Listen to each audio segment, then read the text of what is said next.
네, 기대가 됩니다. 지금까지도 하나님께서 인도하신 것처럼 또 새로운 곳에서 하나님만 의지하시면 하나님께서 모든 거 채워주실 줄로 믿습니다. 할렐루야. 예, 여러분 이제 우리 유집사님 찬양을 당분간 들을 수 없어서 많이 아쉽고, 제가 특별히 우리 유집사님 가정을 그냥 보내는 게 아니라 평신도 사역자로 파송합니다. 이 사역자로 파송할 때는 제자훈련을 받은 분들만 가능합니다. 그래서 제자훈련 받은 것을 가지고 어디에 가서든 1대1로 제자를 양육하는 일로 파송을 하고요. 또 중간중간에 또 소식을 전해 들을 수 있을 것 같아요. 감사합니다. 할렐루야. 예배 끝난 게 아니라 이제 시작입니다, 여러분. 네. 오늘 말씀의 제목 같이 한번 따라 하시겠습니다. 진짜와 가짜. 네.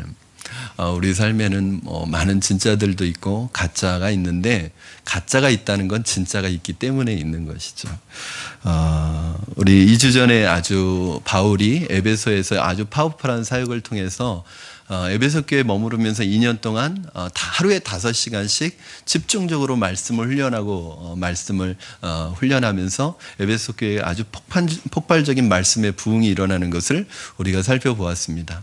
그러면서 사실은 바울이 1, 2차 선교여행은 직접 그 선교지를 돌면서 복음을 전했는데, 3차 선교여행 때는 이 에베소에서 3년을 머무르면서 2년 동안 집중적으로 하나님의 말씀을 훈련했더니, 바울이 여러 곳을 돌아다니지 않았는데 아시아 전역에 있는 사람들이 이 에베소라는 무역과 상업의 중심지로 거치면서 이곳에 와서 두란노선에서 하나님의 말씀을 받아가지고 훈련을 받아서 자기가 있는 각 고향에 돌아가서 복음을 전하고 교회를 세우는 일들이 일어났습니다. 그래서 우리가 잘 알고 있는 요한계시록에 나오는 소아시아 7개 교회들은 다 이런 방법으로 교회가 세워진 교회들입니다. 사랑하는 여러분, 이 두란노 서원에서 이 사역이 얼마나 파워풀했느냐 하면은, 오늘 본문의 11절 12절을 보면 두란노 사원에서의 사역에 일어난 효과를 볼 수가 있어요. 그 바쁜 직장인들, 에베소도 대도시 아닙니까? 오늘날로 말하면 상해와 홍콩과 이런 뉴욕과 같은 그런 비즈니스의 메카고 문화의 중심 도시입니다. 그런데 그 도시에서 살아가는 그 직장인들을 보면 오늘이나 그때나 별로 다르지 않습니다. 바쁘게 하루를 살아가죠. 그런데 그 바쁜 직장인들을 모아놓고 하루에 5시간씩 말씀으로 훈련했더니, 바로 이 에베소 교회가 그 초대교회에서도 두드러지는 영적인 파워풀한 영적인 능력을 나타내는 교회가 되었습니다. 이게 중요합니다. 우리는 늘 아웃풋만 생각하지 인풋을 생각 안 해요. 어떤 최고의 연봉을 받는 선수들을 보면서 우리 아이들이 그때마다 되고 싶은 꿈이 다른데, 어떤 때는 박찬호 같은 야구 선수가 되고 싶은 게 꿈이었고, 어느 때는 박세리 같은 골프 선수가 되는 게 꿈이었습니다. 왜냐하면 그 시대에 가장 큰 연봉을 받는 사람들이었습니다. 그런데 이 김연아 같은 선수들 보면은 그렇게 화려한 스포트라이트를 받지만 사실 그 자리에 오기까지 얼마나 피와 땀과 눈물과 그 중심을 쏟아서 그 자리에 온지 모릅니다. 그러니까 많은 사람들은 그 사람이 들였던 눈물과 땀과 그 노력과 보이지 아니하는 그 혹독한 훈련은 보지 않고 뭐만 보이냐면 그 사람의 성공과 그 사람의 스포트라이트만 보이는 거예요. 여러분의 삶에 정말 변화가 일어나기를 원하십니까? 정말 여러분의 삶에 변화가 일어나기를 원하신다면 무엇인가를 지금 바꾸어야 합니다.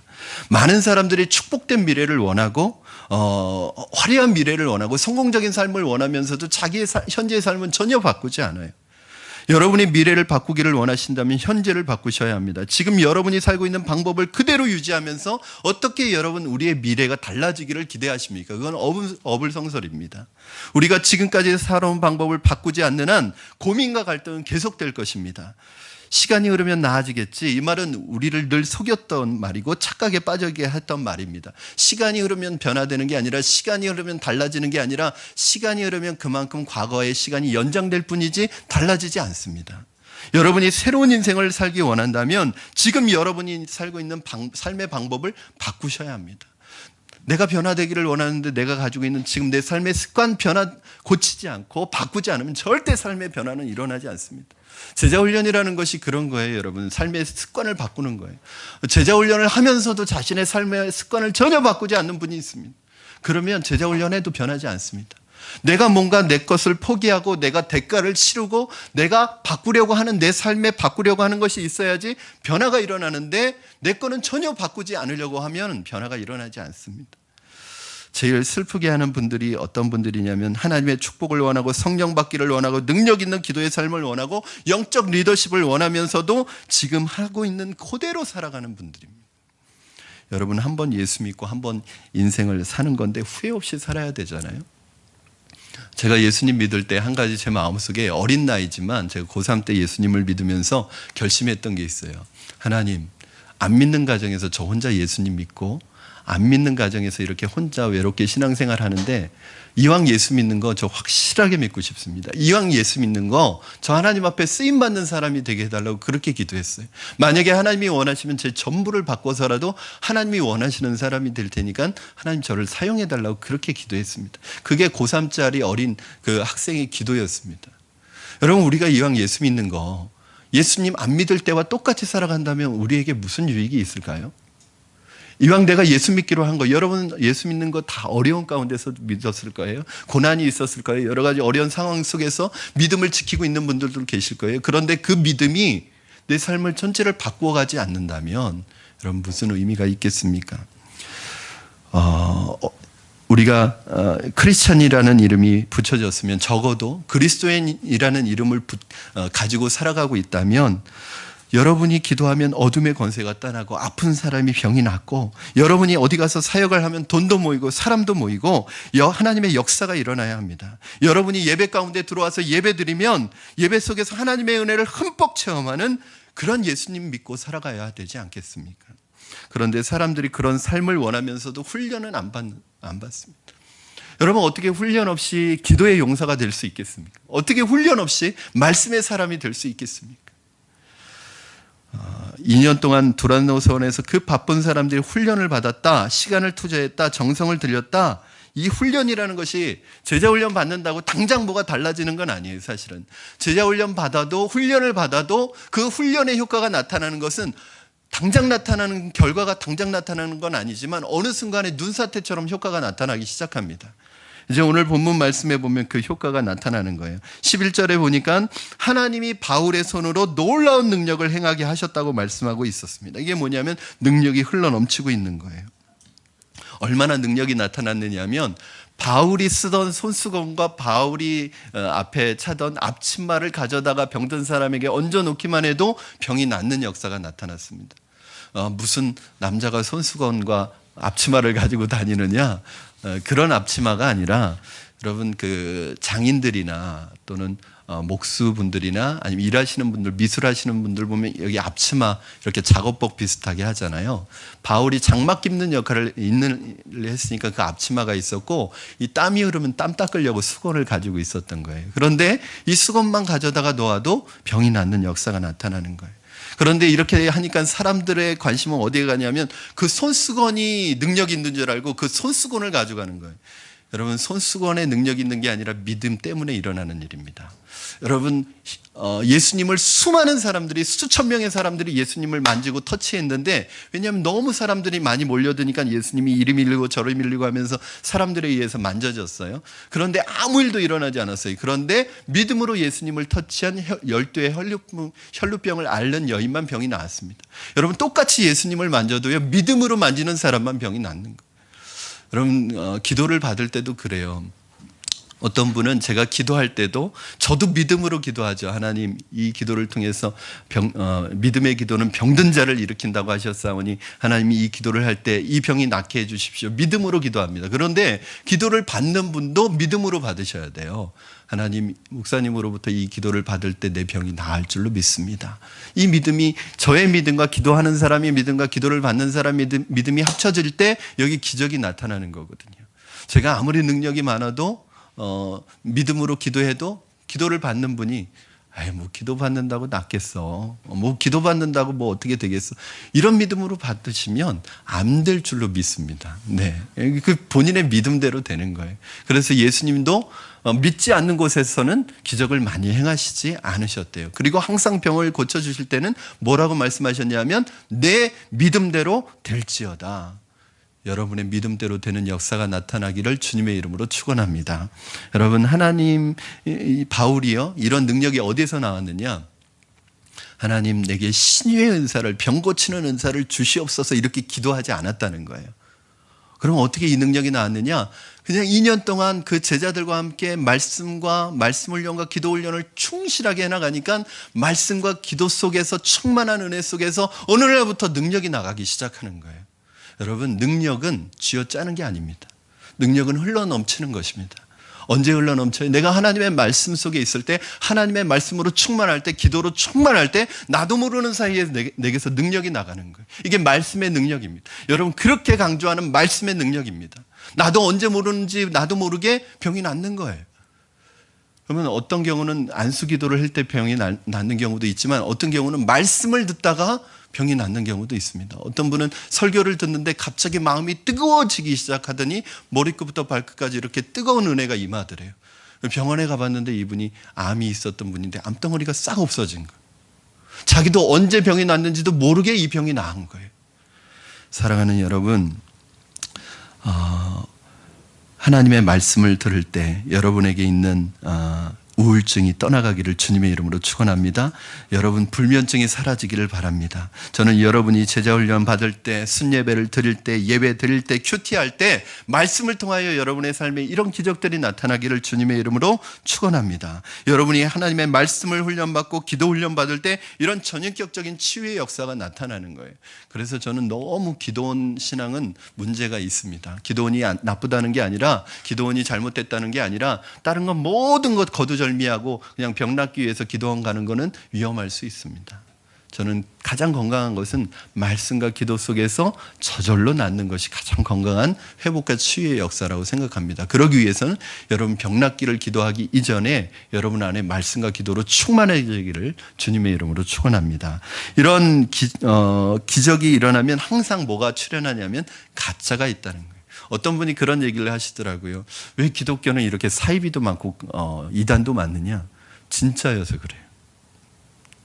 진짜가 아닌 건 가짜도 없습니다.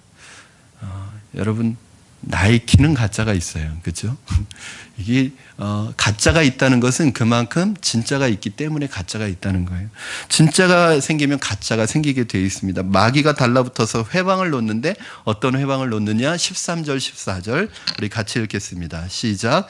이에 돌아다니며 마술하는 어떤 유대인들이 시험 삼아 악귀 들린 자들에게 주 예수의 이름을 불러 말하되 내가 바울이 전파하는 예수를 의지하여 너희에게 명하노라 하더라.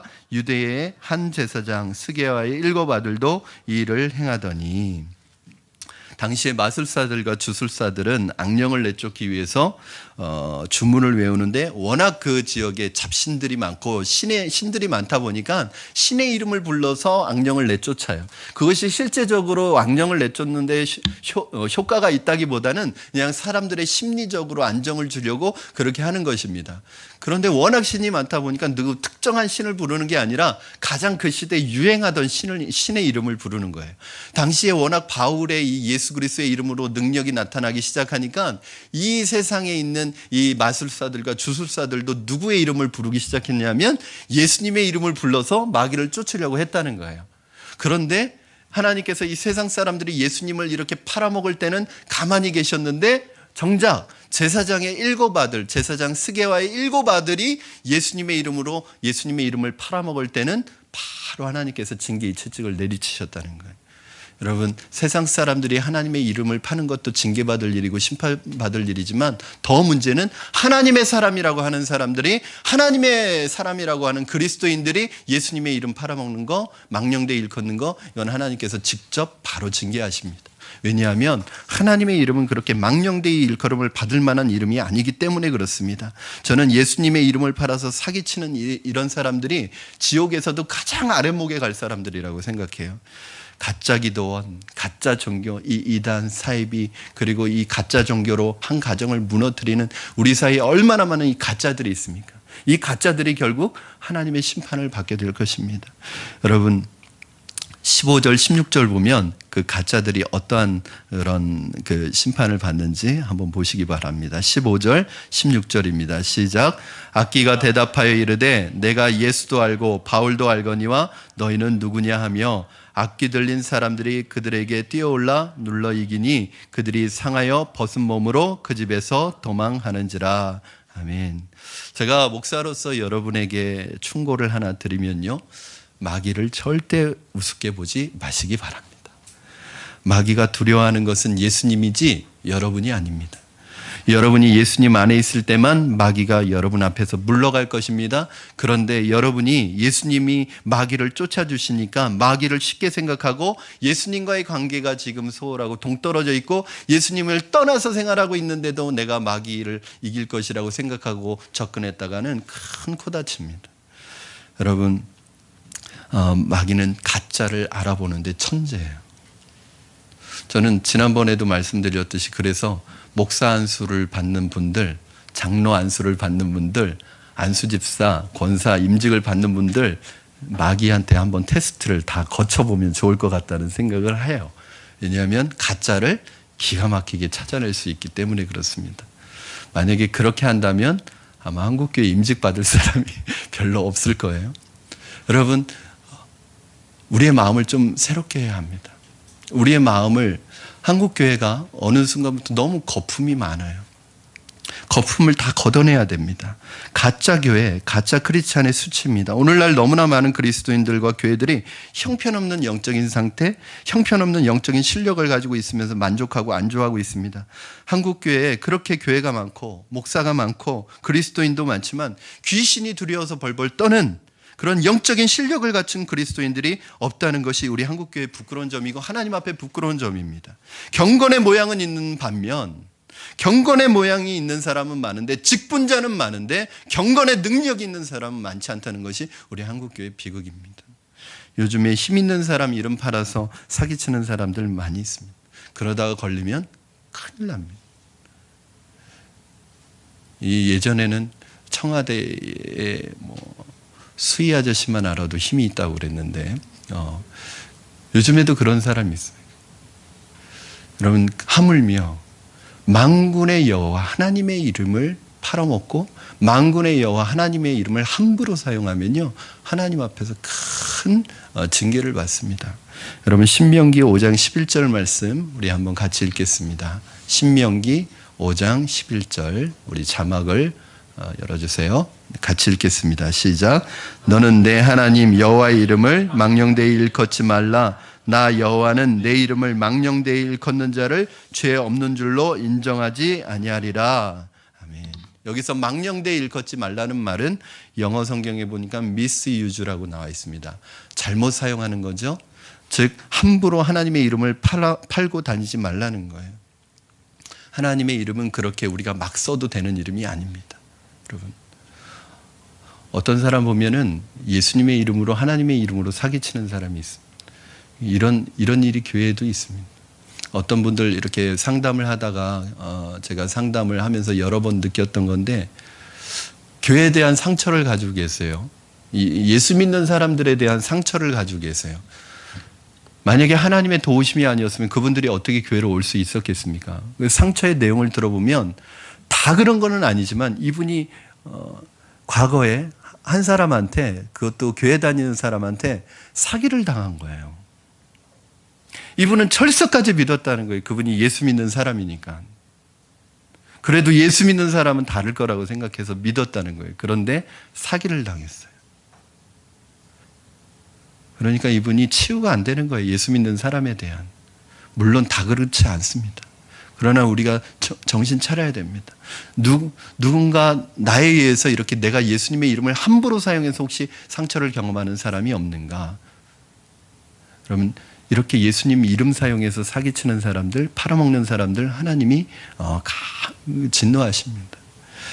여러분, 너무나 귀한 이름이기 때문에 하나님의 이름은 예수님의 보혈로 구원한 사람에게만 하나님의 이름을 사용하도록 허락하셨습니다. 하나님께서 하나님의 이름을 아무한테나 주지 않습니다. 택하시고 구원하신 하나님의 자녀에게만 줍니다. 그 이름을 함부로 휘두르지 않을 사람에게 주는 것입니다.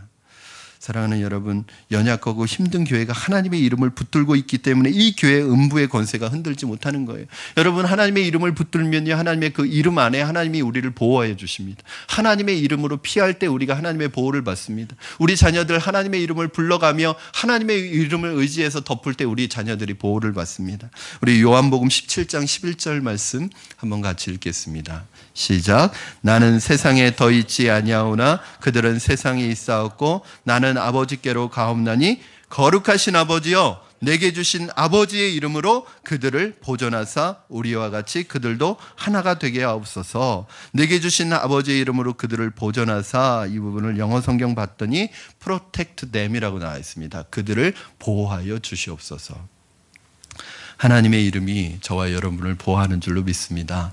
여러분, 여러분의 통장이, 여러분이 마련해놓은 노후 자금이, 여러분의 그 철옹성 같은 큰 집이, 또는 내가 사놓은 그 값비싼 자동차가 나를 보호해주는 나의 피난처가 아니라 바로 하나님의 이름이 여러분의 보호가 되시고 여러분의 피난처가 되시는 것을 믿으시기 바랍니다. 여러분, 하나님의 이름은요, 도깨비 방망이가 아니에요. 어떤 사람은 하나님의 이름을 마치 알라딘의 램프나 도깨비 방망이처럼 생각하는 사람이 있습니다. 자기가 원하는 것이 있을 때 그냥 두들기면 나오는, 뭔가 자기에게 복을 주는 그런 하나의 도구로 사용하는 사람들이 굉장히 많습니다. 말씀을 알고도 불순종하면서 사는 사람, 하나님 앞에 해결되지 않은 이 죄의 문제가 있는 사람은 이 하나님의 이름을 함부로 사용할 수 없는 것입니다.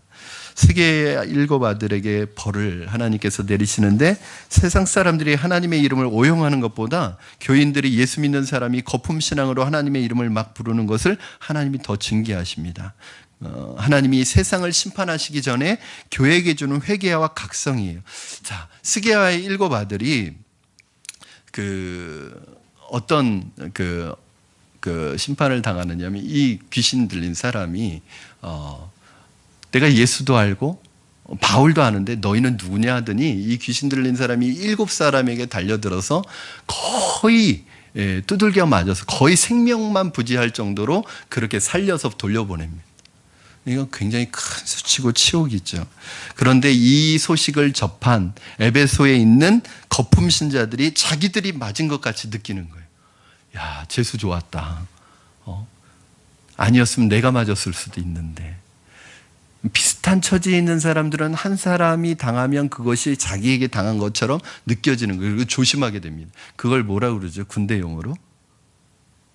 시범 케이스라고 그럽니다. 그렇죠? 한 사람, 한 케이스를 가지고 징계를 하면, 한 케이스를 가지고 혼내면 그 비슷한 처지에 있는 사람들이 다 긴장하는 거죠. 아간이 그랬었고 아나니아와 삽비라가 그랬습니다. 여러분, 에베소의 거품 신자들이 자기가 얻어맞은 것 같아요. 이 스게의 아들들이 예수님을 입으로 함부로 이름을 사용했다가 봉변을 당했다는 이 소식이 에베소 지역에 쫙 퍼졌습니다. 그랬더니 갑자기 거룩한 두려움이 임하기 시작했습니다. 17절 말씀 한번 여러분 보시겠습니다. 시작. 에베소에 사는 유대인과 헬라인들이 다 이 일을 알고 두려워하며 주 예수의 이름을 높이고. 자, 여러분 한번 생각해 보세요. 우리가 생각하기에는 에베소 교회에 지금 부흥이 막 일어나고 있었어요. 어떻게 보면 이 일은 부흥을 가로막는 치명적인 요소가 될 수도 있었습니다. 왜냐하면 지금 예수님의 이름으로 막 예수님 믿는 사람들이 생기고 막 예수님의 이름이 퍼져나가고 있는데, 뭐가 생긴 거냐면 짝퉁이 생긴 거예요. 예수님의 이름을 팔아먹는 사람들. 이건 교회의 위기잖아요. 예를 들어서 한 기업에서 신제품을 개발했는데 이 신제품이 출시가 되기 전에 짝퉁이 쫙 퍼졌어요, 시장에. 그럼 그 기업에게는 굉장히 위기잖아요. 그런데 하나님께서 이 위기를, 교회의 위기를 반전시키셔서 부흥의 기회로 삼아주시는데, 그게 뭐냐면 이 짝퉁을 심판하십니다. 이때까지 에베소 사람들은 신의 이름을 장난처럼 불러왔습니다. 에베소에 큰 신전이 있었기 때문에, 그리고 에베소 지역이 관광도시였기 때문에 수많은 사람들이 관광을 오고 상업을 하러 이 도시에 올 때 이 에베소의 지역에 있던 이 잡신들을 섬기는 사람들이 그걸 신상을 만드는 거예요. 제우스상도 만들고 헤르메스상도 만들어서 이것을 관광상품으로 파는 거예요. 그리고 어느 경우는 부적도 만들어서 이게 굉장히 효험 있는 부적이니까 이거 가져다가 써보라고, 그리고 그렇게 신들을 가지고 장사해 먹고 살아가는 사람들이었어요. 그런데 그동안은 그렇게 제우스 신이나 헤르메스 신이나 어떤 잡신을 그렇게 이름을 팔아먹고 해도 아무 일이 일어나지 않았는데, 예수의 이름을 사용했더니 예수의 이름을 사용한 사람이 이렇게 봉변을 당했습니다. 왜 그래요? 예수님은 살아계시니까. 다른 신들은 죽어있기 때문에 아무런 반응도 보이지 않아요. 그렇게 이름을 팔아먹어도. 그러나 예수님 살아계시니까 예수님의 이름을 팔아먹는 사람들에 대해서 이런 심판을 내리시니까 그 다음부터는 사람들이 거룩한 두려움이 임하기 시작했습니다. 여러분, 기독교는 여러 종교 중에 하나가 아닙니다. 예수님의 이름은 모든 이름에 뛰어난 이름입니다. 그 권위 앞에 무릎 꿇지 않을 자가 없습니다. 제우스와 헤르메스, 그리스의 모든 신들이 존재할 수도 없는, 쳐다볼 수도 없는 레벨에 계신 분이십니다. 그래서 신자나 불신자나 할 것 없이 하나님을 두려워하는, 주님의 이름을 두려워하는 이 거룩한 분위기가 쫙 퍼진 거예요. 사랑하는 여러분, 저는 우리 교회, 푸른나무 교회 안에 이렇게 하나님과 주님의 이름에 대한 두려움, 경외에서 오는 이 거룩이 가득 차기를 주님의 이름으로 축원합니다. 거룩이 무엇입니까, 여러분? 거룩이 무엇입니까? 거룩이 까만 양복 입고 박수 안 치고 악기 연주하지 않고 그냥 목소리 거룩하게 내면 그게 거룩입니까? 거룩은 뭐예요? 하나님을 향한 건강한 두려움을 갖는 게 거룩입니다. 여러분, 거룩하다고 또 너무 어두워지는 건 거룩이, 그러니까 이 거룩이요, 경박한 것도 아니고 경직되는 것도 아니에요. 제가 우리 교회 예배를 늘, 아마 저희 교회 처음 찾아오시는 분들은 다른 교회하고 좀 예배 순서나 이런 게 틀리다 느끼실 수도 있을 거예요. 왜 그러냐면 저는 주일 예배는 축제라고 생각합니다. 그러니까 주일 예배는 해피해야 돼요. 그러니까 제가 예배에 있어서 주장하는 게 두 가지입니다. 2H예요. 2H. 그러니까 예배는 거룩해야 돼요. 홀리해야 돼요. 그 예배 가운데 경박스러움이 있으면 안 돼요. 그러나 동시에 예배가 무겁거나 장례식 분위기면 안 됩니다. 예배는 동시에 해피해야 돼요. 예배를 통해서 기쁨과 즐거움과 희락이 회복되어야 돼요. 그렇다고 경박스러워서는 안 돼요. 이 경박이라는 것은 뭐냐 하면 사람들이 예배를 우습게 하는 거예요. 자기 마음대로 하는 거예요. 교회 와서도. 자기 승질대로 하는 거예요. 교회 와서도.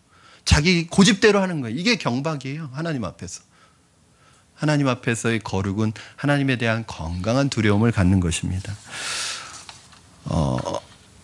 성령께서 이끌어 가시는 어떤 범접할 수 없는 경건, 거룩이, 권위가 교회 안에 흘러야 합니다. 이거는 모든 예배, 심지어는 주일학교 예배에도 주일학교 아이들 그 특성이 있잖아요. 그럼에도 불구하고 주일학교 예배 안에도 거룩함이 있어야 되는 거예요. 아이들에게 이 예배에 대한 거룩함을 가르쳐야 되는 거예요. 그런데 교회가 타락하면 이 선이 없어져 버립니다. 경직과 경박이 섞여버립니다. 세상과 교회가 섞여버립니다. 영적으로 방자해지고 하나님에 대한 두려움이 사라져버립니다. 그래서 종교의식에 참여하는데 의식에 참여하는 사람들이 방자해요. 자기 순서 아니라고 찬양 다 끝났다고 희덕거리고 놉니다. 제가 섬겼던 교회에서 그런 경우는 제가 항상 불러다가 따로 얘기합니다. 찬양 팀장들한테. 뭐냐면 열심히 찬양해, 막 찬양 악기 열심히 연주하고 은혜는 혼자 다 봐요. 그런데 찬양 딱 순서 끝나고 이제 설교하면 밖에 나가서 놉니다. 물 마시고 들어오지 않습니다. 예배를 안 드려요. 그리고 앞에서 열심히 예배 인도하고 찬양하던 사람이 들어가서 좁니다. 왜 그래요? 하나님에 대한 두려움이 없는 거예요. 하나님에 대한 거룩함이 없는 것입니다. 그러나 여러분, 교회가 영적으로 회복되면 하나님을 높여드립니다. 자연스럽게 만들어진 어떤 거룩한 공기가 이 안에 가득해지는 것입니다. 저는 우리 푸른나무 교회 모든 성도들이 드리는 예배마다 하나님의 거룩한 분위기와 이 거룩한 공기가 이 안에 가득 차기를 주님의 이름으로 축원합니다. 그래서 여러분이 이 예배당에 들어오시면 하나님의 거룩함을 느끼셔야 됩니다. 이 사건의 여파로 불신자들이 예수님을 믿기 전에 신자들이 회개하기 시작했습니다. 저는 이것이 중요하다고 생각합니다. 저는 우리 푸른나무 교회에 새로운 믿지 아니하는 분들이 많이 오시기 전에 먼저 기존에 있는 성도들이 회개의 역사가 일어나야 된다고 생각합니다. 18절 말씀 여러분 같이 읽겠습니다. 시작. 믿은 사람들이 많이 와서 자복하여 행한 일을 알리며. 예수님의 이름을 적당히 팔아 이득을 챙기던 가짜들이 자취를 감추면서 예수를 잘 믿는 척했지만 하나님의 영으로 깨어지지 않던 가짜 심령을 가지고 위선적 신앙생활을 하던 사람들의 위선이 다 드러나기 시작했어요. 이건 건강한 거예요. 이런 게 드러날 때 자신 안에 있는 위선을, 가짜 심령을, 거품을 빼고 진짜가 되기 시작하는 역사가 나타나기 시작했습니다. 사랑하는 여러분, 교회가 부흥하고 성장하려면요, 이 인간적인 거품이 빠져야 합니다. 폼이 없어져야 돼요. 제가 지금도 두렵고 떨리는 마음으로 계속 하나님 앞에 기도하는 것은, 물론 우리 교회가 2년이라는 짧은 기간 안에 많은 성도님들이 오신 건 사실이에요. 그러나 저는 늘 하나님 앞에 생각하는 거예요. 혹시 거품은 없는지, 혹시 나는 거품을 가지고 자랑하려고 하는 건 아닌지. 그래서 정말 성도들이 많이 모인 것 정말 자랑해서는 안 됩니다. 교회들이 얼마나 많이 모였나 자랑하면 안 됩니다. 그 모인 분들을 정말 예수 그리스도의 제자로 양육하지 않는다면, 그분들을 믿음 안에서 말씀으로 세워가지 않는다면 거품이 될 수 있다는 거예요. 여러분, 진짜 교회는 교회를 오래 다닌 분들, 종교의식에 익숙한 사람들이 아니라 영적인 실력자들이 가득 차야 합니다. 마귀가 두려워서 벌벌 떠는 사람, 천사도 흠모할 만한 영적인 실력자들, 진짜 기도와 말씀으로 거듭난 사람들, 말씀대로 살려고 몸부림치는 사람들, 날마다 주님과 성령 안에서 주님과 깊이 교제하는 사람들에게는 능력이 나타납니다. 성경 지식이 아니라 영적인 능력이 나타나야 합니다. 저는 여러분들이 성경 박사가 되기를 원하는 것이 아니라 성경의 능력이 나타나기를 주님의 이름으로 축원합니다. 저는 순장님들이 말을 많이 하지 않아도 성령이 주시는 영적 권위가 있으면 영적인 파워풀한 그런 능력이 나가게 되어 있습니다. 이런 순장님들은 말을 많이 하지 않아요. 그런데 순장님이 인도하는 순예배에 들어오면 순원들이 먼저 느껴요. 영적인 권위를 느끼는 것입니다. 그러므로 영적인 어른은 교회에 오래 다닌 사람도 아닙니다. 교회에 헌금 많이 하는 사람도 아닙니다. 직분을 가지고 있는 사람도 아닙니다. 영적인 어른은 영적인 능력에 기초한 이 영적인 권위가 있는 사람들, 영적인 파워가 있는 사람들이 교회 안에서 영적인 어른이에요. 여러분, 교회에 오래 다닌 것, 직분 받은 지 오래된 것, 내가 어떤 직분을 가지고 있는 것 자랑하지 마십시오. 그건 교회에서 자랑하라고 드린 직분이 아니라 섬기라고 드린 직분이에요. 장로님은 제일 많이 섬기셔야 되는 분이고, 안수 집사님은 그 다음으로 많이 섬기셔야 되는 분이고, 권사님 섬기라고, 기도하라고 세우신 직분입니다. 그것이 교회는 계급이 없습니다. 우리 교회 성도님들, 우리 교회 집사님들, 장로님, 권사님 이런 부분에서 섬김의 모범을 보여주고 계세요. 여러분, 교회에서 어른은 얼마나 오래 다녔느냐가 아니라 여러분 영적인 권위에 기초한 그 영적 실력을 가지고 있는 분들입니다. 저는 우리 푸른나무 교회가 그런 영적인 실력자들로 넘쳐나기를 주님의 이름으로 축원합니다. 이렇게 교회가 성령으로 말미암아 새로워지고 하나님의 거룩한 임재가 임하기 시작하니까 어떤 일들이 일어나기 시작하냐면, 이게 부흥하는 교회, 가짜 부흥과 진짜 부흥의 차이입니다. 여러분, 19절에서 20절 말씀 우리 한번 같이 읽어보겠습니다. 시작. 또 마술을 행하던 많은 사람이 그 책을 모아가지고 와서 모든 사람 앞에서 불사르니 그 책값을 계산한 즉 은 5만이나 되더라. 이와 같이 주의 말씀이 힘이 있어 흥왕하여 세력을 얻으니라. 아멘. 아직도 에베소의 많은 신자들이 교회는 다니지만 아직도 그들 안에 과거의 옛 잔재들을 가지고 교회 다니고 있었어요. 진짜 성도는 죄가 없는 사람이 아니라 하나님 앞에 자신의 죄를 고백하는 사람이 진짜 성도입니다. 기독교 역사에 큰 획을 그었던 위대한 부흥을 일으켰던 그 시대마다 가장 놀라운 것은 공통점이 있다는 거예요. 여러분, 어느 시대나 교회에 큰 부흥이 일어나고 사회를 변혁시켰을 때는 항상 그 공통점이 있는데 뭐냐면 그게 회개의 역사가 먼저 일어났다는 것입니다. 사실은 미국 교회가 자유주의를 향해서 교회가 자유주의에게 넘어가서 교회들이 다 몰락해가고 교회의 부흥이 다 침체에 이르렀을 때 한 신학교, 사우스 웨스턴 신학교에서 신학생들이 채플 시간에 회개하기 시작했어요. 자신의 죄를. 그 회개의 불이 그 신학교 전체에 붙어서 기도의 불이 일어나기 시작했고, 그 기도의 회개의 불이 이웃 신학교로 그리고 모든 신학교로 번지면서 다시 미국 교회가 살아나는 부흥의 역사를 경험하게 됐습니다. 여러분, 우리나라에 있었던 평양에 있었던 평양 대부흥 운동도 어떻게 일어난 것이냐면, 평양 장대영교회에서 있었던 사경회에서 성도들이 자신의 죄를 회개하면서 그 회개의 불이 붙기 시작하면서 온 전체 평양과 온 한국 땅에 부흥의 불이 일어나기 시작한 거예요. 그래서 평양을 제2의 예루살렘이라고 불렀던 거예요. 이렇게 하고 나니까 어떤 일이 일어났냐면요, 여러분, 평양하면 뭐가 유명했냐면 그 당시에 기생학교가 유명했습니다. 그러면 여러분, 기생이 되기 위해서 학교가 있었어요. 훈련받는. 그 정도로 그것을 다른 말로 바꿔보면 그만큼 그 평양에 무슨 문화가 가득했었다는 거예요. 술 문화와 방탕의 문화가 가득했었다는 거예요. 그런데 이 평양 대부흥 운동이 일어나면서 회개 역사가 일어나더니 뭐가 없어졌냐면 기생학교가 없어졌습니다. 왜요? 사람들이 회개하고 술집을 찾지 않기 시작했어요. 술집을 찾지 않으니까 뭐가 없어져요? 술집이 없어지기 시작했어요. 술집이 없어지니까 뭐가 없어져요? 기생이 없어지기 시작했어요. 기생이 없어지니까 당연히 기생학교도 필요가 없죠. 여러분, 18세기에 17세기에 영국의 영적 각성운동이 일어났던 이 존 웨슬리 목사님으로 인해서 부흥이 운동이 일어났을 때 그 영국 사회가 확 바뀌었다는 거예요. 뭐냐면 동네에 술집이 없어지기 시작했습니다. 저는 우리 교회가 기도 많이 하면 이 동네에 술집이 없어질 줄로 믿습니다. 예.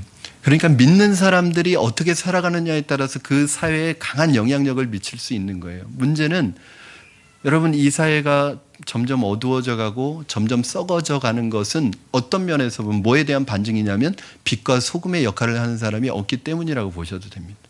빛이 다 어디 갔습니까? 소금이 다 어디 갔습니까? 우리 믿는 사람들이 다 어디에 갔습니까? 사랑하는 여러분, 저는 여러분이 예수님 믿고 나서 회개하고 나서 여러분의 삶에 아직도 남아있는 옛사람의 잔재들을, 죄의 습관들을 다 버릴 수 있기를 주님의 이름으로 축원합니다. 우리 목회자와 성도들이 죄 가운데 살아가면서도 너무 뻔뻔해졌고 점점 더 뻔뻔해지고 있습니다. 너무 하나님 앞에서 자기 과시가 심해요. 교회가 커질수록, 교회가 헌금이 많아질수록, 특히 헌금을 많이 하는 사람일수록 자기 과시가 심해요. 여러분, 자기 과시와 거품 사로잡혀 하나님을 두려워하지 않게 되는 것을 종종 볼 수 있습니다. 사랑하는 여러분, 우리 하나님 앞에 회개하는 법을 잃어버렸습니다. 교회가 큰 것이, 커진 것이 나쁜 것이 아니라 진정한 회개 없이 교회가 커진 것이 나쁜 거예요. 저는 목사가 되는 것이 나쁜 것이 아니라, 장로가 되는 것, 중직자가 되는 이 직분을 받는 것이 나쁜 게 아니라 진정한 자기의 회개와 영적 옛사람의 버림이 없이 중직을 맡고 목회자가 되는 것이 나쁜 거라고 생각해요. 한국교회 싹 새로워져야 합니다. 아마 우리 교회 처음 오신 분들은 우리 성도님들이 기도하실 때 웃기실 수도 있어요. 이 조그만 교회가 한국교회의 소망이 되는 교회가 되게 해달라고 늘 기도에 거의 빠짐없이 한국교회, 세상에 소망이 되는 교회가 해달라고 그렇게 기도하는데, 이 조그만 교회가. 그러나 여러분, 불씨는 원래 작습니다. 작은 불씨가 큰 불을 일으키는 거예요. 중요한 것은 아무리 덩치가 커도 그런 의식을 가지고 있으면 절대 변화는 일어나지 않습니다. 그러나 의식을 가진 하나님의 말씀의 의식으로 변화된 한 사람은요, 제가 늘 말하지만 100명의 역할을 하고 1000명의 역할을 할 수 있는 분들이, 여러분이 하나님의 말씀으로 변화되면 여러분은 한 분이 아니라 100명이고 1000명이고 10,000명이고 수십만 명의 역할을 여러분 한 사람이 할 수 있습니다. 각 시대를 변화시켰을 때, 어두운 그 시대를 변화시켰을 때 하나님은 대중을 통해서 일하신 것이 아니라 깨어있는 한 사람을 통해서 그 시대를 변화시켰다는 것을 여러분 기억하시고, 그것이 남의 얘기라고 생각하지 마시고 바로 내가 그런 사람이 될 수 있다는 것을 여러분 믿으시기 바랍니다. 우리 교회가 그런 역할을 할 수 있을 줄로 믿습니다. 여러분, 하나님 앞에서 진짜 자신의 죄를 바라보며 통해 자복할 수 있는 건, 그래서 하나님의 용서와 은혜를 체험하고 그것을 기초로 해서 다시 살아나는 이 진짜 부흥을 여러분 안에 이루어 가시기를 주님의 이름으로 부탁드립니다. 말씀을 정리합니다. 사랑하는 성도 여러분, 우리의 신앙의 거품을 빼낼 수 있기를 바랍니다. 진정한 회개의 기초 위에 우리의 삶을 새롭게 하고 우리의 옛사람의 습관을 벗어버리고 하나님께서 이 시대에 우리 교회와 그리스도인에게 요구하시는 진정한 영성으로 다시 일어나는 저와 여러분 되기를 주님의 이름으로 축원합니다. 그리하여 주 예수 그리스도의 이름의 능력을 나타내는 우리 교회가 되기를 주님의 이름으로 축원합니다. 아멘. 우리 이 시간에 함께 찬양하고 기도하시겠습니다.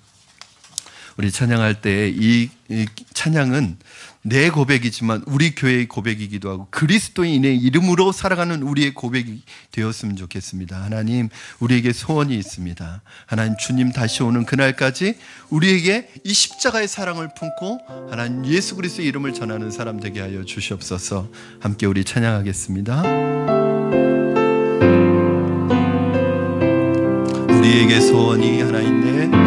우리에게 소원이 하나 있네. 주님 다시 오실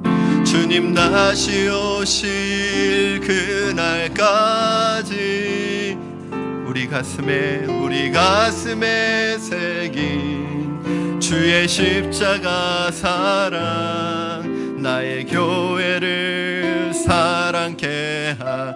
주의 교회를 향한 우리 마음, 희생과 포기와 가난과 고난, 하물며 죽음조차 우릴 막을 수 없네. 우리 교회는 이 땅의 희망, 교회를 교회되게, 교회되게,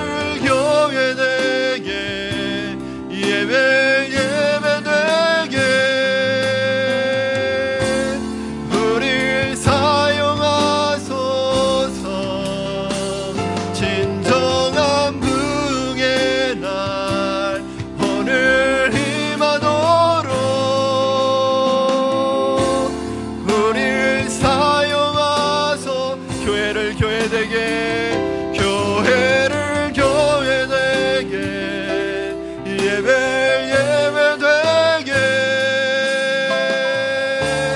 우릴 사용하소서. 진정한 부흥의 날 오늘 임하도록 우릴 사용하소서. 성령 안에 예배하리라. 성령 안에 예배하리라. 자유의 마음으로 사랑으로 사역하리라. 사랑으로 사역하. 교회는 생명이니, 교회는 생명이니, 교회를 교회되게, 교회를 교회되게, 예배되게 우릴 사용하소서. 진정한 부흥의 날 오늘 임하도록 우릴 사용하소서. 우리 이 시간에 주신 말씀을 들고 함께 기도하겠습니다. 하나님, 우리 안에 말씀의 부흥이 일어나게 하여 주시옵소서. 우리 안에 말씀의 부흥을 통하여 우리 안에 있는 모든 어둠이 사라지게 하시고, 우울증이 치료되게 하시고, 질병이 치료되게 하시고, 불면증이 사라지게 하여 주시고, 오늘 우리 안에 새로운 성령의 역사가 나타남으로 말미암아 우리에게 주어진 삶을 주님 안에서 건강하게 살아가게 하여 주시옵소서. 무엇보다도 하나님, 우리 교회 안에 하나님의 성령의 능력을 부어주시기를 원합니다. 하나님의 이름이 우리 교회를 통해서 높여지기를 원합니다. 이 세상에 살아갈 때 하나님 교회가 교회되도록, 예배가 예배되도록 우리 교회 안에 거룩한 경건한 거룩함이 있게 하여 주시고, 우리 사랑하는 성도님들 하나님 아버지 영적인 하나님 모든 거품을 걷어내고 정말 영적인 실력자 능력자들이 되어서 이 세상을 믿음으로 변화시키는, 복음으로 변화시키는 하나님의 사람 되게 하여 주시옵소서. 오늘 우리 안에 아직도 버리지 못하는 세상에 있을 때 가지고 있었던 옛사람의 잔재들이 있다면 오늘 주님 앞에 고백하며 하나님 나를 치유하여 주시옵소서, 나를 회복하여 주시옵소서. 내 안에 있는 모든 근심과 걱정과 염려가 오늘 하나님의 말씀으로 새로워지게 하시고 평안을 얻게 하여 주시옵소서. 주신 말씀 붙들고 믿음으로 결단하며 기도하시겠습니다. 살아계셔서 역사하시는 하나님 아버지 감사합니다. 오늘 하나님 우리 안에 말씀의 능력이 임하게 하여 주시옵소서. 말씀으로 치료하여 주시옵소서. 말씀의 역사가 나타나게 하여 주시옵소서.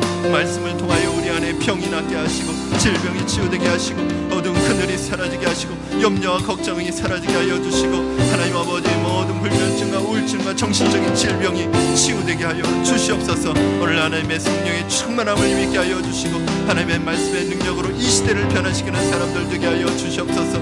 오늘 하나님 우리 안에 있는 영적인 신앙의 거품을 빼버리게 하여 주시고 영적인 실력을 갖춘 말씀과 기도로 영적인 실력을 갖춘 하나님의 실력자들이 되게 하셔서 이 세상을 믿음으로 변화시키게 하여 주시옵소서.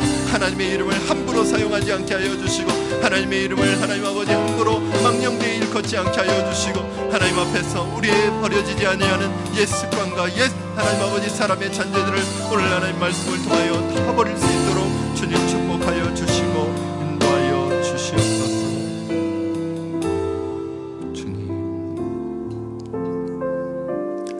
살아계신 하나님 감사합니다. 연약하지만 부족하지만 우리는 힘이 없지만 하나님께서 주시는 말씀의 능력으로 살아가기를 원합니다. 오늘 우리 안에 말씀을 듣는 가운데 성령께서 우리의 심령 속에 임하셔서 하나님 풍성한 은혜를 주시고 이 세상의 어떠한 고난과 어떠한 환경도 넉넉히 믿음으로 승리하며 이길 수 있는 능력을 우리 안에 허락하여 주시옵소서.